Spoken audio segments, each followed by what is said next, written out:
Oi, oi, oi. Alô? Isso. Irmãos, nós queremos convidar todos que estão aí fora, porque hoje nós vamos ter uma classe única aqui, né? Então, todos que estão ali na entrada, aqui ao lado, que fazem parte da adolescentes, de jovens e adultos, vamos dirigir aqui ao salão principal, vamos nos acomodando, porque nós vamos começar agora um escolão aqui, tá bom? A nossa professora hoje, a Bia, vocês pegaram uma professora muito boa, porque ela não é brava, desde que não pise no pé dela e nem discorde dela. Para vir cá, Bia. Pai, no nome de Jesus, nós pedimos a bênção do Senhor sobre a Bia, que estará nos falando nesta manhã. Que o Senhor dê a ela toda a graça, a sabedoria necessária, em nome de Jesus. Amém. Obrigada, linda. Tá bom. Bom dia, gente. Graça e paz, tudo bem? Vocês querem ficar aí mesmo ou quer chegar um pouquinho mais pra frente? Tá bom aí onde que tá? Tá bom, né? Então tá. Só ver aqui. Thelma, vem cá, Thelminha. Léo, não tá. É a setinha? Ah.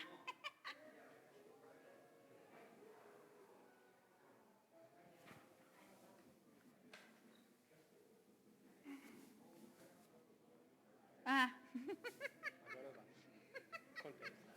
Ai, ai. E fofo. Gente, primeiramente, né? A Thelma vai estar com a gente. Hein, Marquito? A Thelma vai estar com a gente. Vamos estar falando aí sobre missões. A gente quer agradecer, né, Thelma?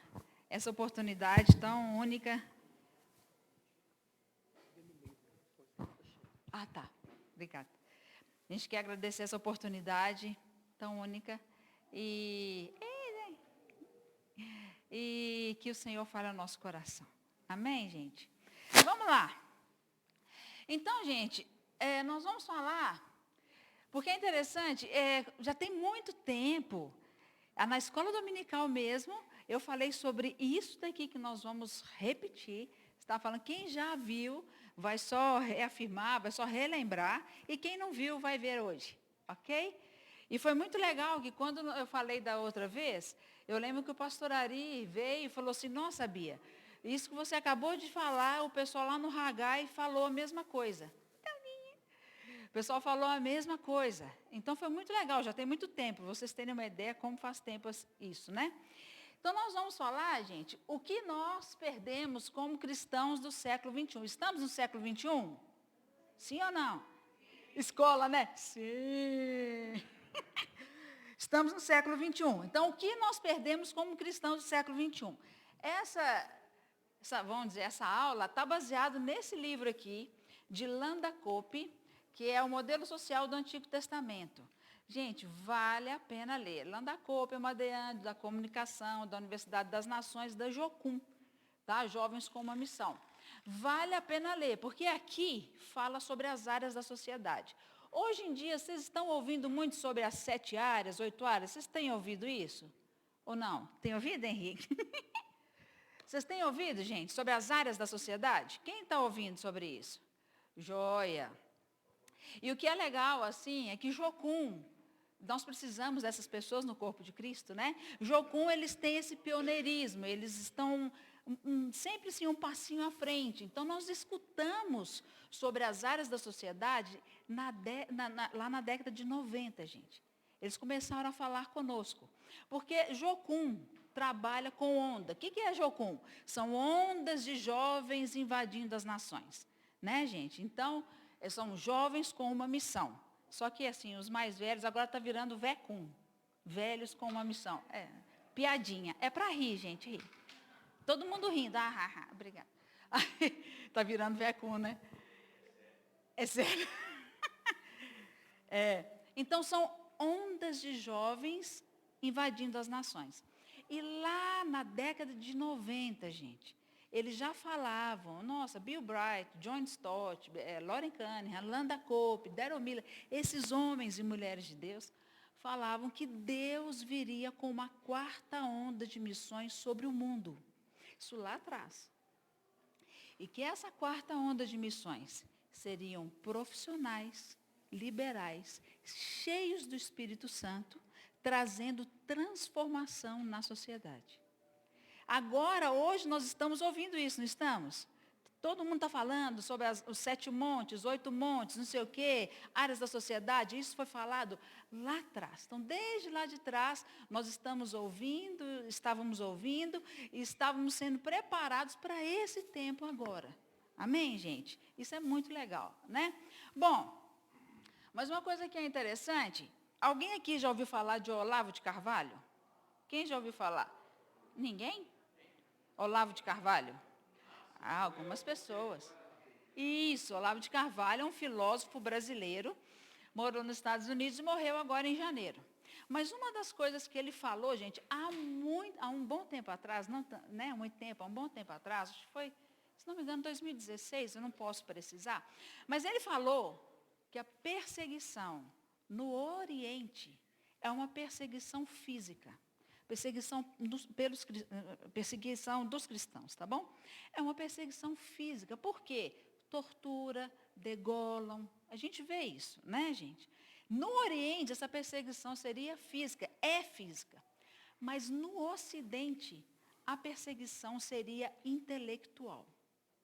Então, no Ocidente, seria muito mais uma perseguição na mente, de intelecto, de ideias. E nós sabemos, segundo Max Weber, que ideias têm consequências. Fala, por favor, ideias têm consequências.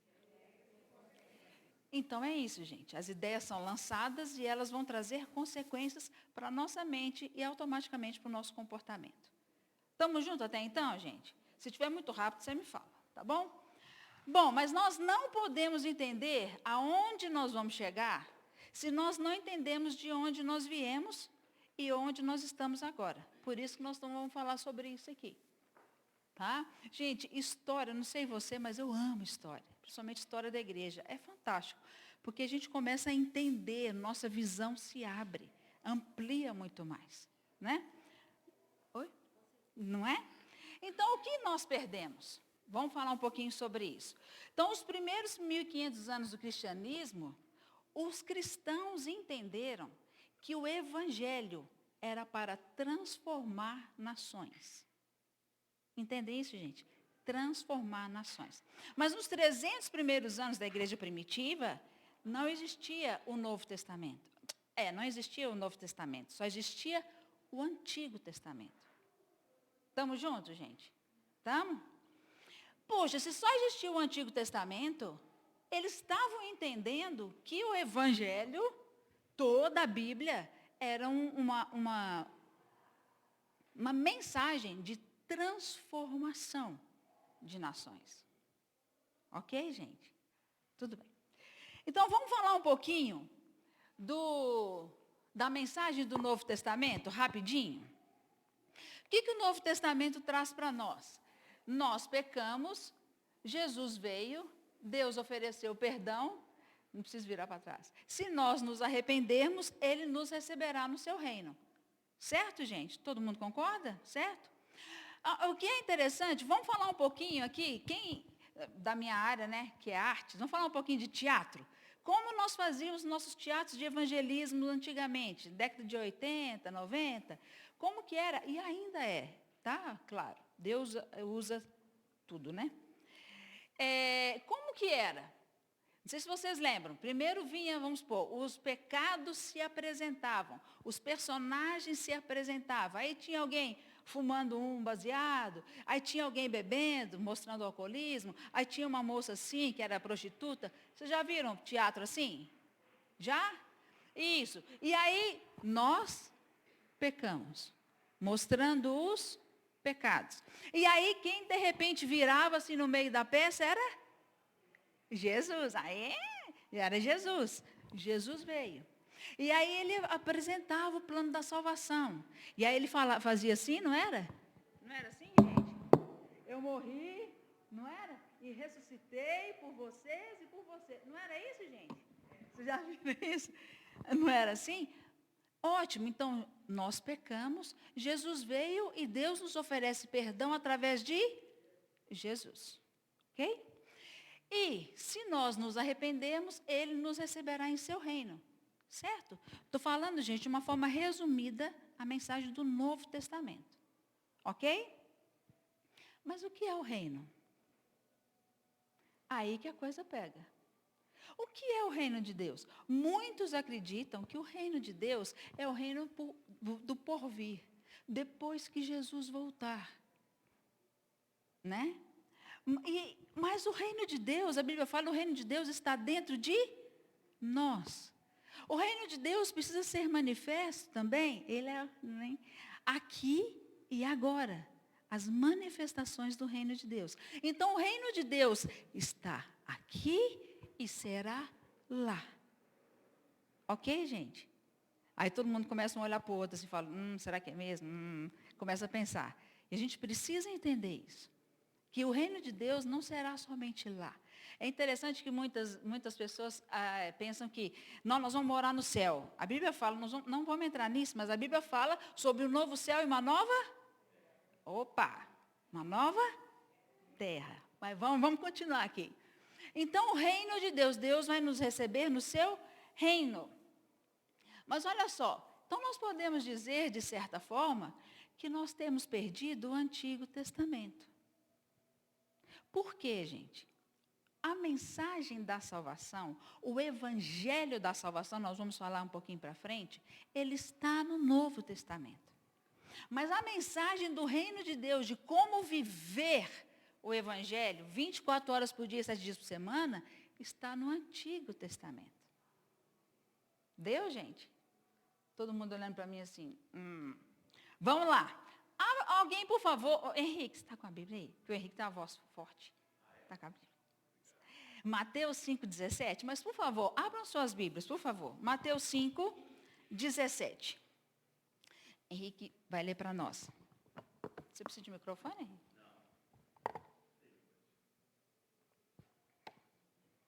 Não pensem que vim revogar a lei ou os profetas. Não vim para revogar, mas para cumprir. Joia. Não vim para revogar, não vim para abrogar a lei. Eu vim para cumprir. Tem uma versão, né, nova linguagem de hoje, tem a linguagem de hoje, fala, eu vim para dar sentido completo. Muito legal essa versão. Eu não vim abolir a lei e os profetas. Eu vim para dar sentido completo. Eu vim para cumprir. Ótimo. O que é a lei, gente? Quem escreveu a lei? Sim, mas através de quem? Moisés. Quais foram os livros que Moisés escreveu? Vamos lá. Gênesis, Êxodo, Levítico, Números, Deuteronômio. Ótimo. Então, aqui tem a lei, ou seja, o Pentateuco. Jesus veio, eu não vim abolir o Pentateuco. A lei. Ok? E os profetas? Aí vem, né, gente? Samuel, aí vem Daniel, aí vem dos Eus, né? Ezequiel, Joel, Isaías, Jeremias, Amós, ok? Obadias. E vem os profetas maiores e os menores. Jesus disse, eu não vim abrogar, eu não vim excluir o que Moisés escreveu, a lei, e nem o que os profetas falaram. Eu vim cumprir. Deu, gente? Eu vim dar sentido completo. Ok. Uma das coisas que aconteceu conosco, como cristãos do século 21, é que nós trocamos o evangelho do reino pelo evangelho da salvação, como o corpo de Cristo. Nós pensamos apenas na salvação de almas, que está errado? De forma alguma. Mas se eu pensar só na salvação, ele estará incompleto. E aí ele veio para dar sentido completo. Mas vamos lá. Por que nós fizemos isso? Desculpa. Porque, gente, o evangelho, ele precisa penetrar na cultura. E não apenas a salvação de almas. O que é cultura? Rapidamente.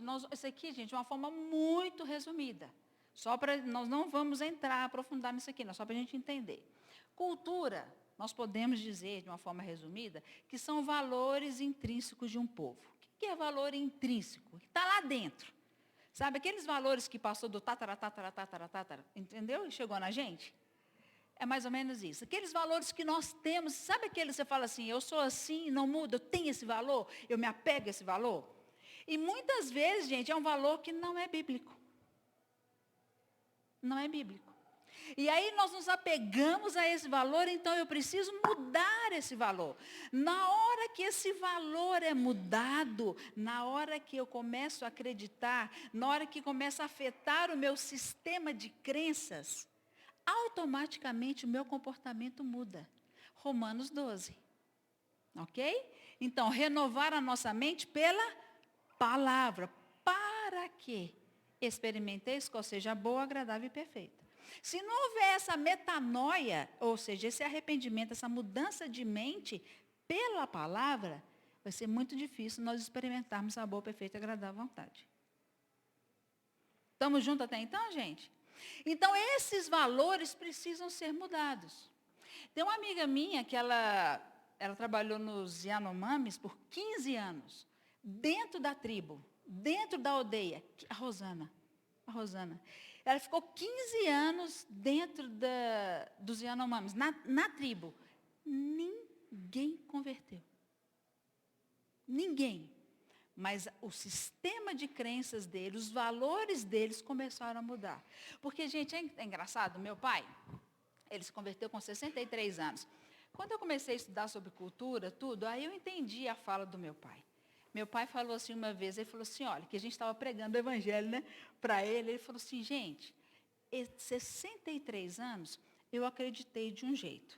Vocês querem que eu mude a minha forma de pensar de um dia para o outro? Isso não acontece.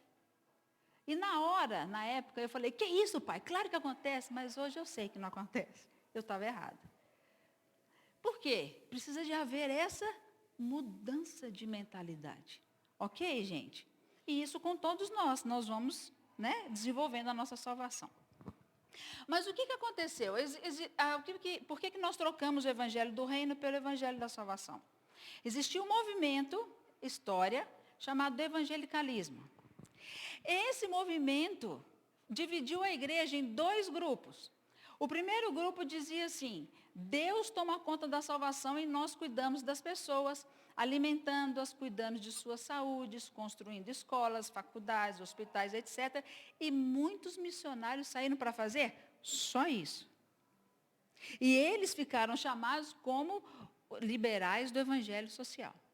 Porque eles começaram a fazer apenas isso. E já outro grupo falou assim, não, nós vamos pregar o evangelho. Porque nós queremos salvar as pessoas e levá-las para o céu. Porque o mundo inteiro está indo para o inferno. Não se preocupe com hospitais e universidades. Então, esses 2 grupos ficaram divididos dentro, estou falando da igreja. Entende? Quando eu falo igreja, gente, corpo de Cristo. Okay? Ficou dividido. E esse segundo grupo, que tem um negocinho? E esse segundo grupo ficaram conhecidos como evangélicos. Por quê? Porque eles pregavam o evangelho. Depois você pode fazer, gente. Pega a sua Bíblia lá, eu fiz, mas não vamos falar aqui. Mas começa a ver os nomes que nós já tivemos, né? Vou falar rápido. Discípulos, apóstolos do caminho, cristãos, né? Em Antioquia. E aí vai até chegar hoje. E hoje, assim, muitos falam que nós somos os gospel, né? Saímos do evangélico, tudo viramos gospel. Enfim. Mas o pessoal ficou conhecido como evangélico. E o que aconteceu? Esse segundo grupo, esse grupo de cá, bombou, explodiu. As igrejas começaram a ficar cheias. E é bom, gente?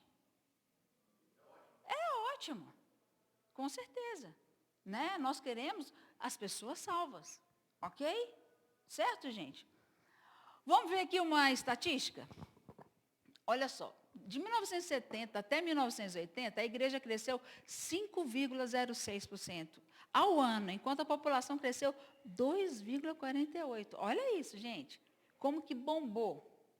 Olha, de 80 a 91, o crescimento continuou, né, mais ou menos semelhante. Ó. A igreja cresceu 5,18% e a população cresceu 1,93%. De 91 a 2000, começou também... Continuou crescendo. O crescimento dos evangélicos chegou a superar 4 vezes o crescimento populacional. A igreja cresceu 7,43 e a população 1,63. Isso é bom? Sim ou não? Sim. É legal, tá? Então, o que aconteceu? Nós temos o corpo de Cristo maior da história da igreja. Olha só, gente, grandão, né? Bombado, né? Malhado, anabolizante. Nós temos o maior corpo de Cristo da história da igreja. Nunca as igrejas estiveram tão cheias, mesmo pós-pandemia. Sim, sim. Por outro lado, no Brasil, estamos falando daqui de nós. Por outro lado, nós somos os mais fracos cristãos de toda a história da igreja. E aí é que eu falo, gente. Número quer dizer quer dizer influência? Às vezes não. Entendem isso? E por que isso acontece? Porque nós não conseguimos influenciar a comunidade onde nós estamos inseridos. Nós mal conseguimos influenciar as pessoas no nosso serviço. Porque muitas vezes nós achamos que quem prega o evangelho é o pastor, é o missionário. Não, gente. Deus chamou todos nós para pregarmos o evangelho. Amém ou não amém? E não apenas pregar, verbalizar o evangelho, mas viver o evangelho. Quando nós conseguimos viver esse evangelho, 24 horas por dia, 7 dias por semana, as pessoas que estão ao nosso redor, elas são influenciadas pelo nosso modo de viver. Gente, não sei se, a minha impressão, tá? Agora é Bia, opinião você pode jogar fora se você quiser. Parece que depois da pandemia o povo enlouqueceu. Parece que o pecador está pecando muito mais e o santo está querendo se santificar muito mais. A minha impressão. E quando você vive corretamente, o pessoal fala, uau, o que é isso? Mas não, você ser honesto hoje, você fala assim, não acredito, você está devolvendo dinheiro, entende isso? Mas isso seria o modo certo de viver, concorda? É porque a coisa está tão assim, tão separada, né? O ímpio, cada vez mais ímpio, se sujando mais, o santo querendo mais se santificar, que o nosso modo de viver está começando a impactar as pessoas que estão ao nosso redor. Então, a gente não fala, gente, em evangelismo, por exemplo, nós não falamos a linguagem do povo. Entende o que eu quero dizer isso? Uma vez, nós fomos para a Praça 7, para evangelizar lá com uma igreja X. E aí a menina pegou o microfone e abriu o evangelismo na Praça 7. Quem era o público que nós queríamos atingir ali na Praça 7? Quem seria? Os perdidos, certo, gente? Os ímpios, certo? É evangelismo, ok? E ela abre o evangelismo assim, bom dia não, bom dia, glória a Deus, nós estamos aqui para falar de Jesus para você. Glória a Deus, dá um aplauso para o Senhor. Qual que era o público, gente? Quem ia dar glória a Deus ali? Vocês estão entendendo? E aí, muitas vezes, por causa do nosso evangeliquez, as pessoas não se aproximam, às vezes nem entendem o que nós estamos falando. Agora brincadeira, tá, gente? Falar, nossa, o leão de Judá está aqui, o pessoal às vezes vai correr. Tem um leão aqui na igreja, né? Que é coisa assim. Nosso evangeliquez, às vezes não atinge as pessoas. Quando nós fomos para Portugal, como Jocum, estive em Portugal em 2004.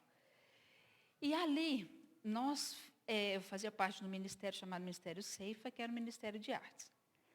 E nós ficamos ali por 3 meses, e nós fazíamos as nossas peças, nossas danças, coisas, e as pessoas não paravam para assistir, ou mesmo para ouvir o Evangelho. Então, a gente nem conseguia pregar. Porque, na medida que a gente ia fazendo a peça, a pessoa chegava, na verdade, ela passava e ia embora. E aquilo nós começamos a orar. E falar, Senhor, o que está acontecendo? Somos nós, estamos em pecados, nossa equipe está em pecado. E começamos a tentar sondar nosso coração e ouvir a Deus. Mas Deus não falou nada. E aí, mais ou menos em torno do 3º mês, Nós fomos lá em Portugal, tem muita cafeteria. Nós fomos para uma praça. E o nosso líder falou assim, olha, vocês vão fazer aqui o teatro, as danças, tudo, em frente à cafeteria, o pessoal vai assistir, por força e por violência, né? O pessoal vai assistir, né? E depois nós vamos invadir. Assim, nós vamos entrar na cafeteria e nós vamos pregar. Beleza. E naquela época nós íamos de 2 em 2. Um orava e o outro pregava. E nesse dia, glória a Deus, eu estava na intercessão. Acabamos todas as nossas peças, não sei o quê, entramos para a cafeteria e tinham 2 meninas lá, assim, novinhas. Eu acho que elas tinham, não sei, pela carinha delas, uns 17, 16, não sei. E eu estava orando e o rapaz estava comigo, o Dida pregando. Gente, tudo que a gente sabia. As 4 leis espirituais, ele usou palito de dente para mostrar a cruz, o abismo, pegou o guardanapo, desenhou, tudo que a gente sabia. Nosso coração estava errado? Não. Era tudo que a gente sabia, sabe? E aí, no final, uma delas falou assim, eu acredito nesse Jesus que vocês estão pregando. Aí nós, que bom. Mas eu tenho uma pergunta. Aí os missionários achando que sabem tudo, né? Pode falar, claro, nós temos todas as respostas. Arrogância, né? E aí ela falou assim, como que esse Jesus, ele pode influenciar a economia de Portugal? Aí na hora eu falei, sabe o quê? Estou orando. Gente, sério, eu levantei o rosto para olhar para ela, aí eu só fiz assim, pensei, estou orando, eu não preciso dar resposta. Mas sabe por que eu não precisava dar resposta? Porque eu não tinha. Não tinha. Eu não sabia o que dizer. E o Dida, tadinho, ele tentou, gente, mas ele também não sabia. E aí, naquele momento, Deus falou comigo. Naquele momento. As orações, né, de quase 3 meses. Deus falou o seguinte, esta linguagem não fala mais. Gente, aquilo eu não lembro mais nada do que foi a conversa do Dida com as meninas. Saímos da cafeteria, peguei o Dida, falei, Dida, essa linguagem não fala mais. Ele falou, que linguagem? Eu falei, não sei, mas não fala. Aí fui para o nosso líder, né, o Eliezer, falei, Eliezer, essa linguagem não fala mais. Aquela linguagem que nós estávamos fazendo, estou falando de teatro, né? E aí voltamos para o Brasil. E a única coisa que eu sabia falar na base de Jocum, que eu morava na base de Jocum, era isso, essa linguagem não fala mais. Eu fui tão chata, porque eu não tinha outra coisa para falar também, que um dia o líder lá do Ministério Ceifa chegou para mim e falou, Bia, tá bom, essa linguagem não fala mais? Eu falei, não fala, Haldson. O nome dele era Haldson. Eu falei, não fala, Haldson. Ele falou, então qual que fala? Eu falei, boa pergunta. Não sei. Isso foi 2004, gente. A partir dali eu falei, eu preciso saber que linguagem que fala. A Bíblia fala, 2 Coríntios 6, se não me engano, 1 Coríntios 6 ou 2 Coríntios 6, 1. Se alguém puder olhar, por favor. Nós somos, vós como cooperadores de Deus. Nós cooperamos com Deus, ou seja, nós operamos com, ok? Para operar com, eu preciso saber o que o operador está fazendo, concorda? Nós precisamos saber o que Deus está fazendo. À medida que eu sei o que Ele está fazendo ao redor do mundo, eu vou poder ser cooperador. E vamos cooperar com eficácia. É a segunda?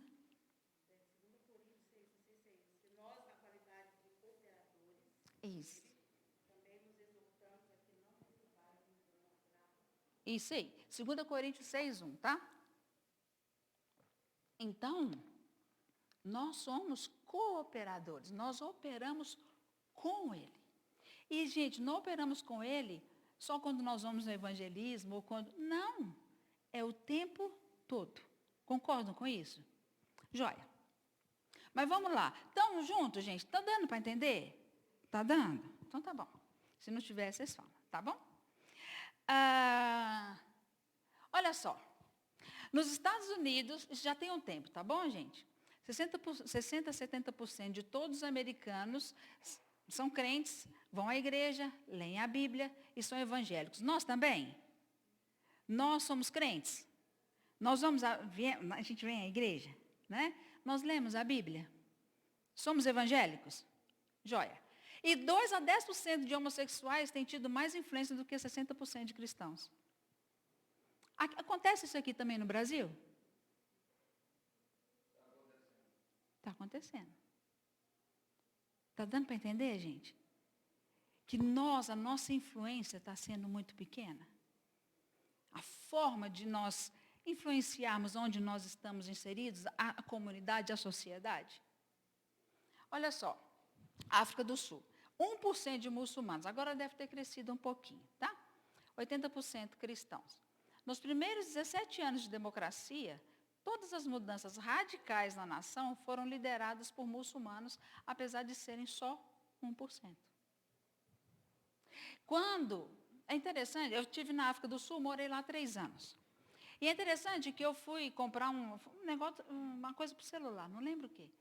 E eu estava ali com o rapaz me atendendo, deu a hora da oração deles. Esse rapaz não me disse nada, nem espera, nem excuse me, nada.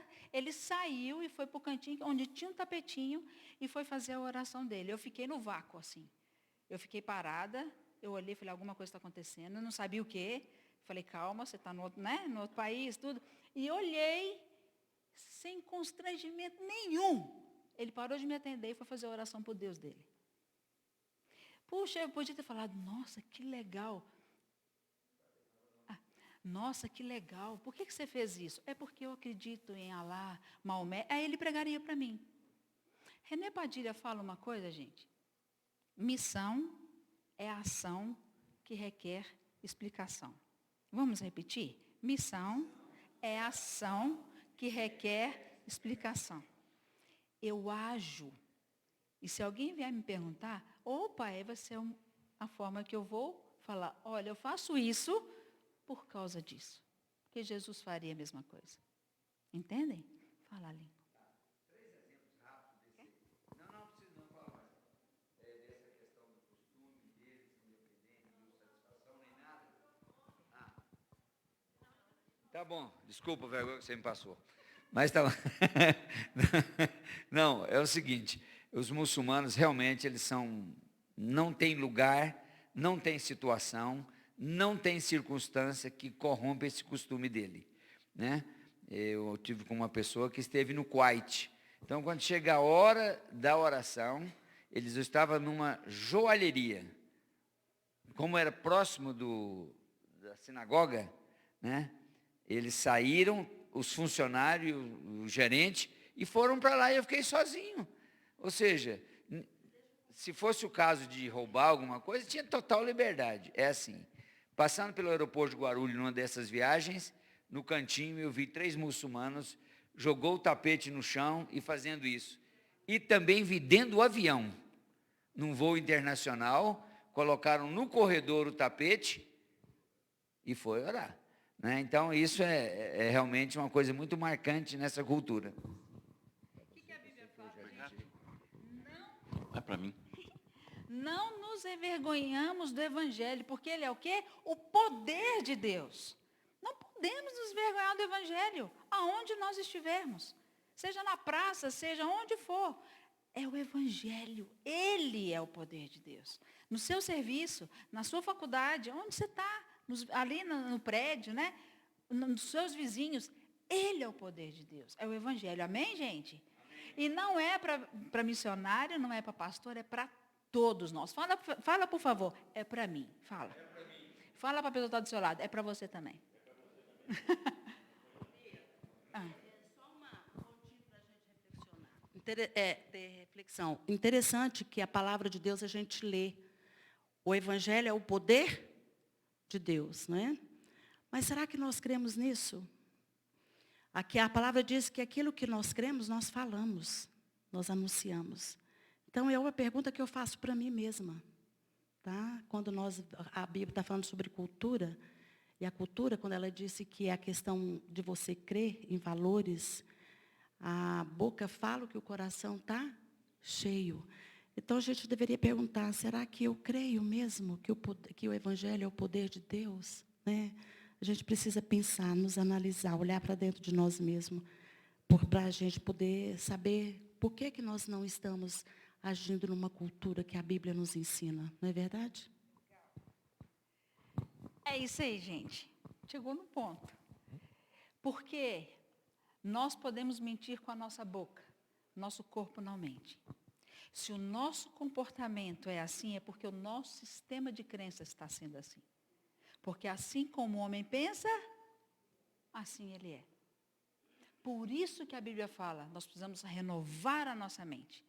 Se nós renovarmos a nossa mente pelo Evangelho, pelas Escrituras, nosso comportamento vai mudar. É automático. Amém, gente? Amém. É isso aí, Thelminha. Mas vamos lá, para a gente ir. Já estamos aqui. Opa. Tá on? Não passou, Léo. Passou? Joia. Então, o que nós precisamos, gente? Nós precisamos casar o Antigo e o Novo Testamento. Nós precisamos de ter o Evangelho da salvação e o Evangelho do reino. Este Evangelho do reino será pregado e então virá o fim. Olha o que é isso. Este Evangelho do reino será pregado. Então virá o fim. Nós precisamos casar o Evangelho da salvação com o do reino. Gente, o do reino funciona quando começa aqui. A gente salva uma pessoa, não é assim? A gente não salva, né? O Senhor salva, nós só somos canais. Mas uma pessoa é salva. Essa pessoa começa com o indivíduo. O indivíduo influencia a sua família. A família, a comunidade. A comunidade, o bairro. O bairro, a cidade. A cidade, como é que chama? O Estado. O Estado, a nação. Mas começa com quem? Com o indivíduo. Então, aí, ó, o Evangelho da salvação. Mas aí, quando somos salvos, o que nós vamos fazer? Vou para a igreja, vou receber a palavra todo domingo. Não! Eu quero dizer uma coisa para você. Você acabou de ser... Não, você se alistou num exército. Ok, gente? Não, né? Ok ou não? Você está no exército. E esse exército tem uma luta. Esse exército está numa batalha. E todos nós estamos na batalha. Não é o fulano, ciclano ou beltrano. Não, somos todos fazendo parte de um exército só. Amém? Amém, gente? Amém. Precisa saber disso. Que nós estamos nesse exército. Vamos lá. Já vai, Thelma. Então, gente, olha só. Vamos ler juntos aquilo ali, por favor? 1, 2, 3.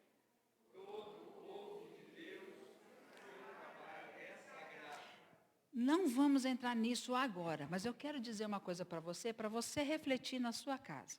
O seu trabalho, o meu trabalho, não é para ganharmos dinheiro. Nós trabalhamos por vocação. É o que tem acontecido muito. Mas aí, filha, o que acontece? Sim. Isso, mas aí o que acontece? Vamos voltar no que a Thelminha falou? Mente. E aí nós podemos falar de cosmovisão. O que é cosmovisão? A forma que nós vemos o mundo. Eu posso ter uma cosmovisão animista. Eu posso ter uma cosmovisão secularista. Eu posso ter uma cosmovisão materialista. E eu posso ter uma cosmovisão teísta. Está dando, gente? Não dá para entrar nisso. Mas de que forma, que óculos que eu estou colocando e vendo o mundo? Eu vou ver o mundo, eu vou acreditar assim e vou agir assim. Então, se eu tenho uma cosmovisão materialista, automaticamente a minha mente vai pensar em coisas materiais e o meu comportamento vai ser assim. Eu vou trabalhar para ter dinheiro. Aí você fala assim, Bia, mas eu preciso comprar o leite das crianças. Deus vai suprir. Deus sempre supriu, gente. Gente, falar de mim. Thelma, Lincoln, podem falar também. Eu estou em missões desde 95. E Deus me chamou para ser artista. Artista missionária é passar fome mesmo, né? Mas olha, deixa eu falar uma coisa para vocês. Nunca me faltou nada. Gente, nunca. Eu lembro uma vez, eu fico emocionada, porque eu lembro uma vez que eu estava na África, uma das minhas vindas, Aí eu chamei o papai e a mamãe e falei assim, eu quero honrar vocês, eu quero levar vocês no Rajagril. Ah, lembra? Quero levar vocês no Rajagril. Sabe o Rajagril, gente? Restaurante? Aí eu falei, quero levar vocês lá. Eu tinha uma graninha. E aí fui. Meu pai, na hora que ele estava comendo, ele falou, não, engraçado, quando você trabalhava, né? Normal, vamos dizer assim, você nunca trouxe a gente. Mas agora você, como missionário, você está podendo nos abençoar. É porque quando você está na vocação, aquilo que Deus chamou você para fazer, não falta nada, queridos. Não vai faltar. Não tenham medo disso. Amém? Então, todo o povo de Deus, todos nós aqui, o seu trabalho não é para você ganhar dinheiro. Ele é sagrado. É para que Deus seja glorificado. Amém? Aí você vai começar a repensar sobre o seu trabalho. Mas, enfim, depois a gente pode falar sobre trabalho, que é muito bom. Então, gente, nós precisamos ter uma vida corandel. O que é corandel? Vem do latim. E que quer dizer uma vida diante da face de Deus. 24 horas por dia, 7 dias por semana. É fácil? Não. É possível? É. Jesus veio para nos dar esse exemplo. Ele é o nosso padrão, né? Então, nós precisamos ter essa vida, gente, 24 horas por dia, 7 dias por semana, não apenas quando a gente vem ao culto, mas no nosso dia a dia, no nosso cotidiano, uma vida que glorifique o Senhor. Amém, gente? A Thelma vai dar um testemunho aqui. Fala, Thelminha. Vem, Thelma. A gente está assim na presença de Deus, o Espírito, que bom que se a gente pudesse ter um tempo tão grande, né? O Espírito Santo vai falando o coração da gente. Eu estou aqui, eu quero ligar o que eu vou falar com a palavra da Bia, né? Que é uma questão de cultura. Como que nós vamos trazer o reino? A palavra do Senhor diz, buscai o reino em primeiro lugar, que é a graça, o amor de Deus, a justiça dele.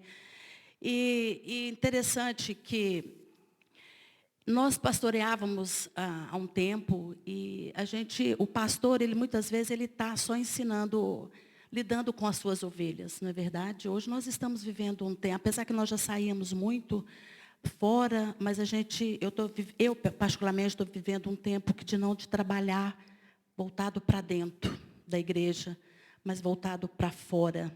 E a gente diz fazer o ID, a missão, né? Porque pastor muitas vezes está preocupado com o seu rebanho. Então, hoje eu estou pedindo ao Senhor para me ensinar a trabalhar fora. E viver na presença de Deus é um estilo de vida. É o modo que você vive. Né? A gente poderia contar várias experiências que a gente tem na questão de se impor, estilo de vida e apresentar o ir de Jesus, é se importar com as pessoas. Então, eu tenho orado a Deus, Senhor, me ajude a me importar com as pessoas. Eu preciso me importar com as pessoas.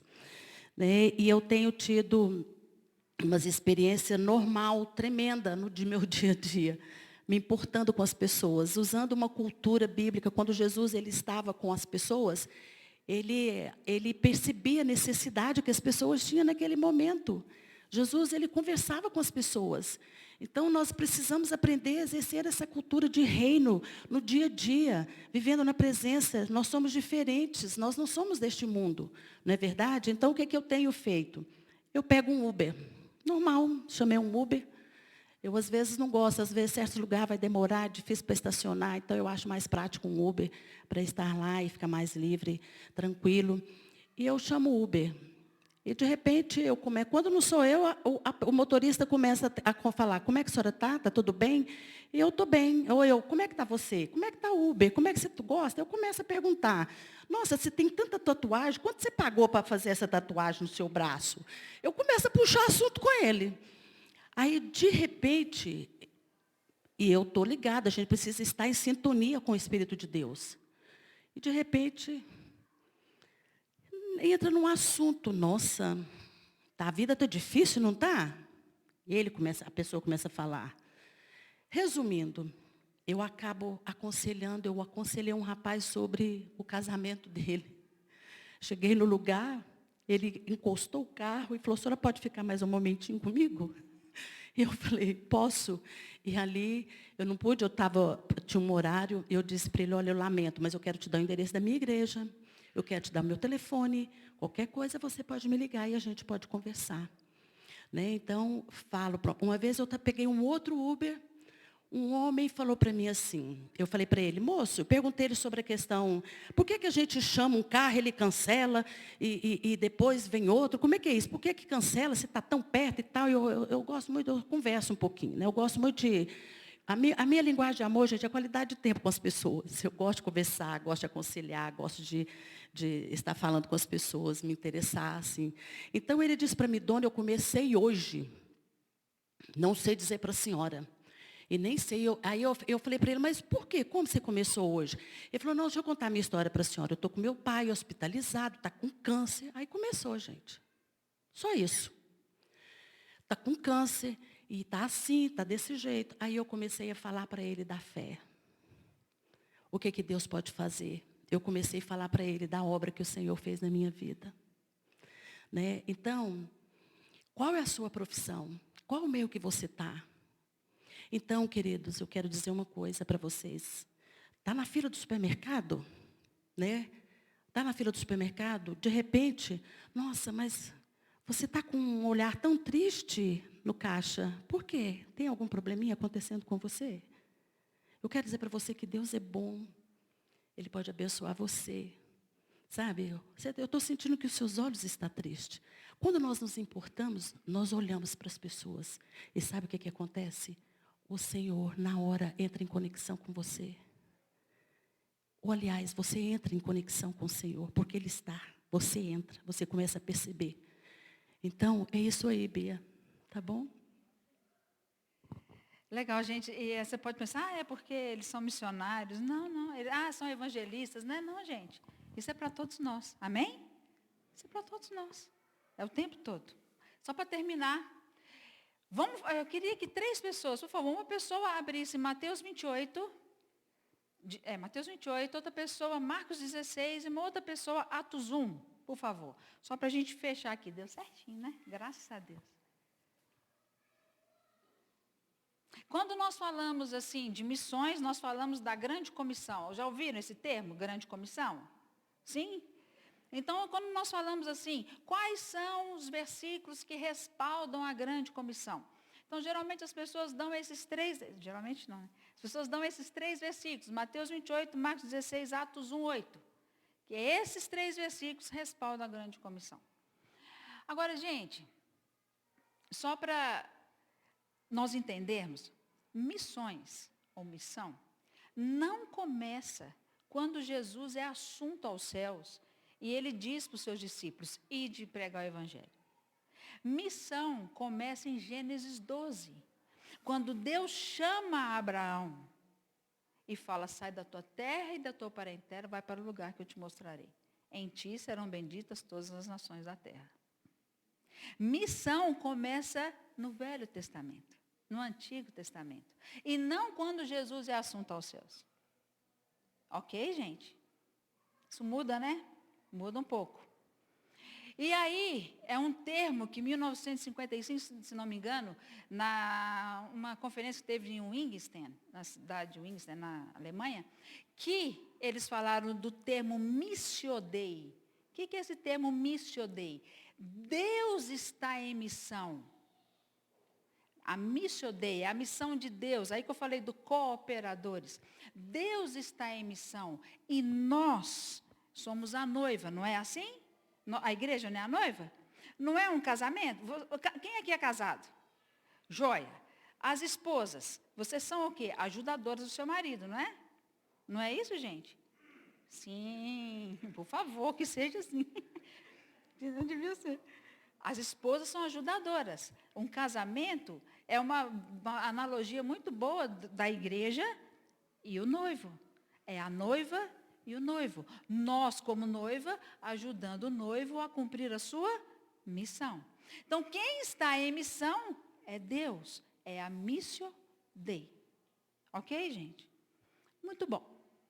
Então, quando a gente fala sobre a grande comissão, vamos analisar rapidamente, só passando também sobre a grande comissão. Uma pessoa lê para mim, Mateus 28, 18, 19 e 20. Não, vamos começar com Atos. Quem abriu em Atos? Abriu, né? Ah. Qual das duas? Ah, Noemi está lendo.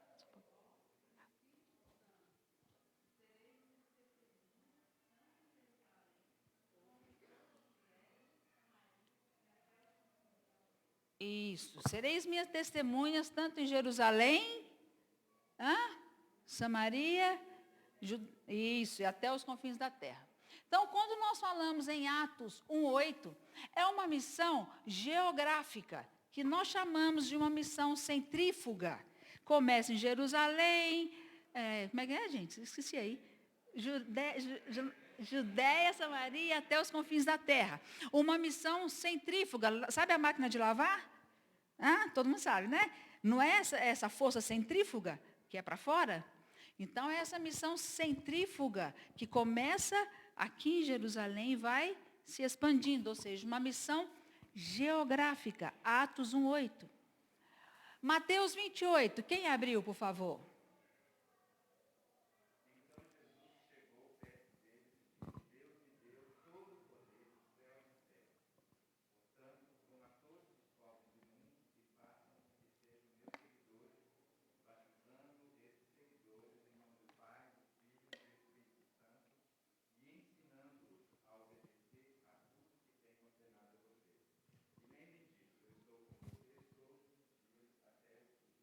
Amém. É interessante, quando nós falamos geralmente em Marcos 28, nós falamos assim, qual é a grande comissão? A gente fala, ir de pregar o evangelho, não é assim que a gente começa, geralmente? Só que a Bíblia começa, no versículo 19, e fala, portanto, vírgula, ide. Certo? Esse, portanto, segundo a Poli, a nossa professora, ele está querendo se referir ao versículo anterior. E aí nós começamos a entender que antes nós falávamos assim, a grande comissão é Mateus 28, 19. Não, é Mateus 28, 18, 19 e 20. Porque o 19 está se referindo ao 18. E no 18 fala o quê? Toda autoridade, todo poder, todo domínio. Isso aqui dá para falar mais uma aula inteira, gente. Que aí nós podemos ir lá em Gênesis. Quando Deus falou com Adão, tenha domínio sobre os peixes do mar, sobre as aves do céu. Ok?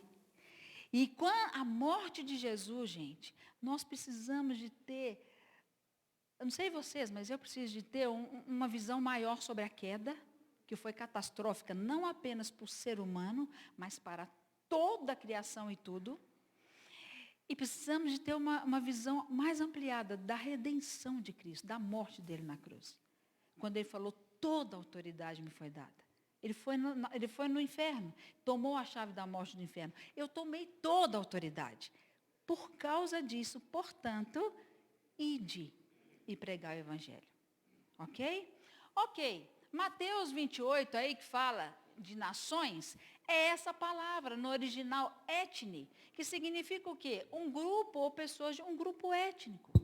E aí nós podemos falar ciganos, quilombolas, punk, quem mais do grupo étnico? Quem mais, gente? Fugiu tudo agora. As tribos. Da emo, ainda tem emo, gente? Tem nada, né? Enfim, aí são esses grupos étnicos que nós podemos pregar. Ok, gente? Estou terminando. Marcos 16, por favor. É um componente demográfico. Mas vamos lá, Marcos 16. Quem abriu? Só para finalizar. Não. Noemi, você quer ler? Ah, não, Noemi já leu. Alguém? Então lê, Henrique. Marcos 16, 15 e 18.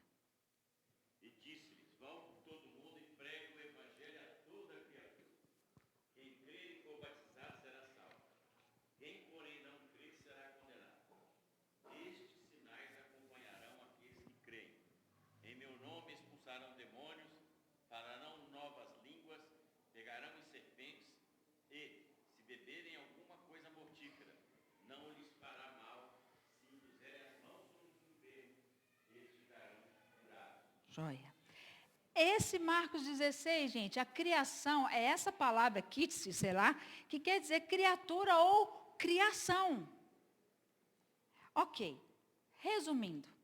Assim, quando nós pensamos na grande comissão, fazendo essa análise da grande comissão, nós devemos entender que ela é um mandato abrangente. Fala comigo, mandato abrangente.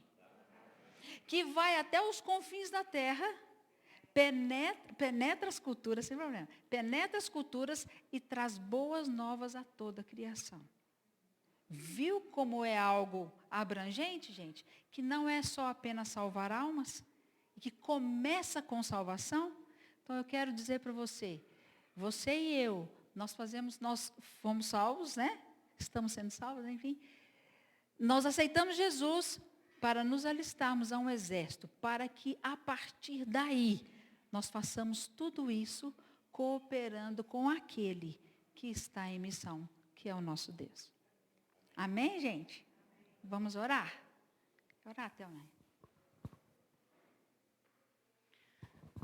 Pai, nós louvamos o Senhor porque o Senhor nos chamou e o Senhor é que nos instrui pela graça e o poder do Teu Espírito Santo que nos ensina, Pai, aquilo que devemos fazer. E nós te agradecemos por tudo que podemos ouvir aqui nesta manhã, que o Senhor possa, Pai, em nome de Jesus, fazermos, ó Deus, a entender melhor, Pai, a Tua vontade do ID do Senhor. Pai, nós queremos nos importar, nós queremos, ó Deus, amar o próximo como o Senhor nos amou de uma tal forma, Pai. Nós queremos, ó Deus, aprender a caminhar como uma igreja que somos, ó Deus, não só para dentro, mas para fora também, Senhor.